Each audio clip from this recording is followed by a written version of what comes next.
Good morning বন্ধুরা, তোমরা সবাই কেমন আছো? আশা করছি সবাই ভালো আছো। তো তোমাদের জন্য আরেকটা নতুন রেসিপি নিয়ে আমরা আজকে চলে এসেছি, সেটা হচ্ছে চিকেন স্যুপ। তো দেখতে পাচ্ছ কী কী সবজি এখানে রেডি করে রেখেছি। এই সবজিগুলো দিয়ে দেবো, তারপর কড়াইয়ে এর মধ্যে চিকেন দিয়ে দেবো। তো দেখতে পাচ্ছ এই চিকেনটা দিয়ে এরপর চিকেনটাকে ভালো করে সিদ্ধ করে নেবো, হাফ সিদ্ধ করে নেবো, মাখিয়ে পরে তেলের মধ্যে হাফ সিদ্ধ করে নিয়ে এরপর একে একে আমরা সবজিগুলো কড়াইয়ের মধ্যে দিয়ে দেবো। তো দেখতে পাচ্ছ সবজিগুলো একে একে দিয়ে দিচ্ছি সব কড়াইয়ের মধ্যে। তারপর ওরা সব সবজিগুলো দেওয়া হয়ে গেলে আমরা এরপর বন্ধুরা আমরা একে একে সব সবজিগুলো আমরা কড়াইয়ের মধ্যে দিয়ে দিলাম। দেখতেই পাচ্ছ তোমরা, এসব দেওয়া হয়ে গেল। এবারে এর মধ্যে সবজিগুলো ভালো করে মাখিয়ে তারপর আমাদের চিকেনটা হাফ সিদ্ধ হয়ে এসছে। এরপর এর মধ্যে দিয়ে দেবো আদা রসুন পেস্টটা, যেটা আমাদের করা ছিল আদা রসুন পেস্টটা দিয়ে দিলাম, টমেটোগুলো দিয়ে দিলাম।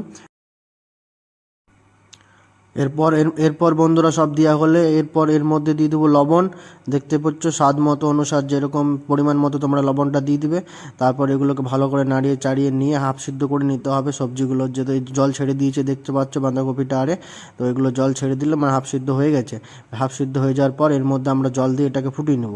তো জল দিয়ে দেখতে পাচ্ছ ফুটিয়ে নিয়েছি। তারপর আমরা আরও কিছু জিনিস রেডি করে নিই বন্ধুরা। পরের জিনিসগুলো এটা দেখতে পাচ্ছ কর্নফ্লাওয়ার, লেবু, ডিম এগুলো রেডি করে এর মধ্যে গোলমরিচ গুঁড়ো দিয়ে দিলাম। আমরা ফুটে গেছে স্যুপটা, গোলমরিচ গুঁড়ো দিয়ে ভালো করে নেড়েচেড়ে এর মধ্যে ডিমটা দিয়ে দিলাম। ডিমটা দেওয়ার পর এগুলোকে ভালো করে নাড়িয়ে তারপর কর্নফ্লাওয়ারটা দিয়ে দিলাম। কর্নফ্লাওয়ারটা দিয়ে ভালো করে নাড়িয়ে চাড়িয়ে দেখতে পাচ্ছ বন্ধুরা আমাদের স্যুপ রেডি হয়ে গেছে।